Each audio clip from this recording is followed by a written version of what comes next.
الحمد لله نحمده ونستعينه ونستغفره ونؤمن به ونتوكل عليه ونعوذ بالله من شرور أنفسنا ومن سيئات أعمالنا. من يهده الله فلا مضل له ومن يضلله فلا هادي له، ونشهد أن لا إله إلا الله وحده لا شريك له،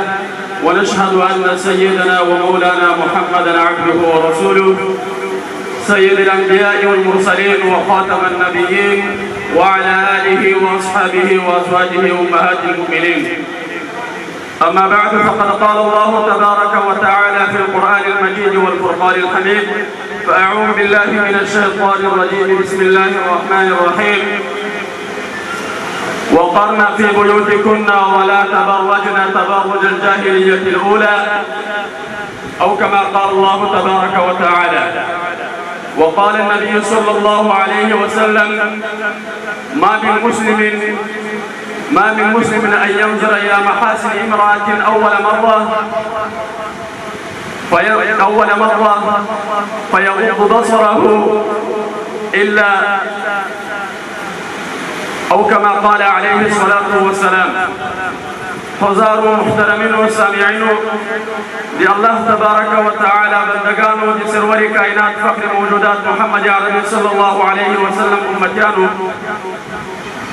چونکہ علماء کرام ناس تی، حاجی صاحبان ناس تی او عوام ناس تی، دی علماء په مخکې زما بیان کول تاسو ته یقینا نامناسبه ده، لکه څنګه چې د عربو مقوله ده چې الامر فوق الادب. چونکې د مولوي صاحب امر و، نو چې امر وسي بیا هغه ادب او مناسبت هغه فوت سي، نو د دغې وجې نه زه راولاړ شوم. غواړم چې د الله تعالی په توفیق باندې تاسو ته څه بیان وکړم، الله دې د خپل رضا دپاره وګرځوي. محترمو، ما ته یو وخت راکړی دی 10 منټه، یقیني درته وایم الله دې په لوی کې نه راولي 10-15 منټه یقیني هغه خطبه نه ویل کېږي. نو ځکه په دغه وجه باندې لږ په تیزه باندې خبرې کوم، نو ستاسو څخه توجه غواړم، ځکه چې تاسې د علماو بیانو ته لکه مخکې علماو درته دا خبرې بیان کړي، دلته علما د الله د قرآن آیاتونه بیانوي او د رسول الله د احادیثو معناګانې بیانوي.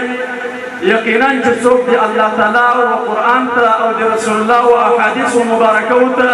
په توجه سره غوږ ونه نیسي او خبرې وکړي، ګپ لګوي، نو یقینا خدا نخواسته خدای دې نه کوي چې دغه محفل زموږ او ستاسې دپاره هغه سبب د عذاب وګرځي. نو محترمو، په دغه خاطر باندې زه غواړم چې تاسو په توجه سره کښېنئ. تکلیف مو کړی دی، زیار مو ایستلی، نو الله دې ستاسو د راتګ قبول کړي. نو څه ناڅه د دغه ځای څخه د ځان سره یوسئ، څه واورئ، څه زده کړئ او د الله څخه د عمل کولو توفیق هغه سوال وکړئ. محترمو، عرض مې دا و چې دغه شاهجهان کې ګورې تاسو، زه خو دلته د دې ځای اوسېدونکی نه یم، زما اول ځل دی په زندګۍ کې زه شاهجهان ته راغلی یم. نو یقینا تاسو ته تر ما ښه معلومه ده چې په دغه شاهجهانو کې به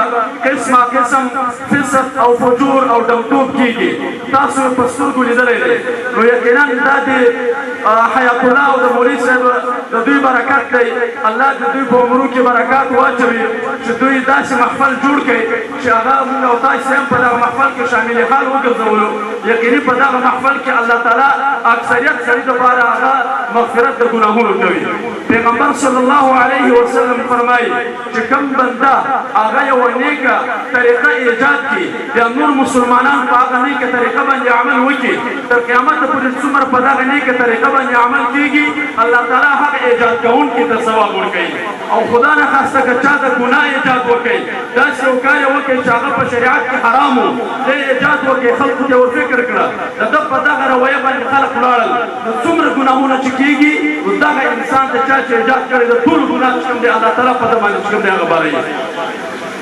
محترمو، یو څو احادیث درته بیانوم، وخت مو نه نیسم، وخت هم کم دی، د جمعې ورځ هم ده. نو محترمو، رسول الله صلی الله علیه وسلم فرمایي، دا حدیث په دې درته بیانوم، زموږ او تاسې په معاشره کې نن سبا چې کوم دی هغه ډېره بې حیایي او ډېره بې پردګي بې ستري روانه ده. زنانیو چې کوم دی هغه بلکل حیا او پرده بلکل نه کوي. نو په دغه خاطر باندې چونکې دلته زنانه نشته، نو د دې حل دا دی چې تاسو دغه حدیث ښه زده کړئ، اسانه دی. کورو ته چې ولاړاستئ د ثواب په نیت باندې خپلو زنانو ته بیان کړئ. رسول الله صلی الله علیه وسلم فرمایي کومه زنانه چې هغه بې حیایي کوي بې پردګي کوي د خاوند بې اجازت د بازارو ته ځي شاپینګ کوي حتی تر دې پورې چې بغیر د عذر نه دا د خپل همسایه کور ته ځي چې مېړه ته اجازت مې ورکړی هغه بې حیایي او چې خلکو ته خپل زینت ښکاره کوي هغه خو پرېږده نو رسول الله صلی الله علیه وسلم د دغه زنانه په حق کې فرمایي چې کله وایي د قیامت ورځ الله تعالی به فیصله وکړي په دغه زنانه باندې د جهنم ټکټ به ورکړي دا زنانه د جهنم ته ولاړه شي ځکه په دې خاطر باندې چې دوی په دنیا کې خپل زینت خپل سینګار خاوند ته نه کوئ پردو نامحرمو ته یې کوئ حقیقت خدا دی چې زینت او ښایسته جوړه ښایسته لباس او د هغه رقم خپل شونډې چې کول د زنانو لپاره څومره چې زنانه ورباندې ښایسته کېږي دا ښایست جایز دی خو د چا لپاره د خپل خاوند لپاره ښایسته جوړه واغونده د خپل خاوند لپاره افسوس دی زموږ او ستاسې په حال باندې حال داسې دی چې هغه ښایسته جوړه خاوند ورته راوړي مېړه یې په زندګي په دغه جامه کې نه یې لیدلې هېڅکله مېړه ته په زړو جامو کې په خیرن مخ باندې بیا دا سبب د نفرت وګرځي د زوجینو په مابین کې نو پکار دا ده چې دغه ښایست زنانه و خاوند ته ښکاره کړي خو دې دا ښایست نامحرمو ته په بازارونو کې خلکو ښکاره کوي نو رسول الله فرمایي چې دغه زنانه چې کله جهنم ته روانه شي الله ته به ووایي چې پروردګاره یوازې ما جهنم ته مه استوه ځکه په دې خاطر باندې زما سره څلور کسان جهنم ته واستوه الله تعالی به ورته وایي ولې دا به ورته ووایي چې زه په کور کې وم زه پلار لیدلم زما لور بې حیا ده زما لور بې پرده ده زما لور په بازارو کې ګرځي راباندې خبر وو زما ممانعت یې نه کوئ او دا یې طاقت او وس هم پوره وو چې ده په سختۍ سره یا په وهلو سره زما منع کړې وای خو ده ونه کړه نو یا الله زما پلار زما تر مخه جهنم ته واستوه ای پلاره ته به د بې حیا لور په سر جهنم ته ځې څومره که شیخ او بزرګ او مسجد دې نیولی وي او غټ ته زر تسبیح په لاس کې دویم کس مشر ورور دی چې ژوندی وي تر هغه لاندې چې دویم وي دا به ورته وایي چې یا الله زما پلار او ورور دی بل ورور سره لیدلم او د ورور دا طاقت پوره وو چې د بېحیایۍ څخه او د بې پردګۍ څخه منع کړی وای خو زه نه منع کولم نو زما ورور هم زما سره جهنم ته واستوه نو دا ورور به الله تعالی جهنم ته ورسره واستوي دریم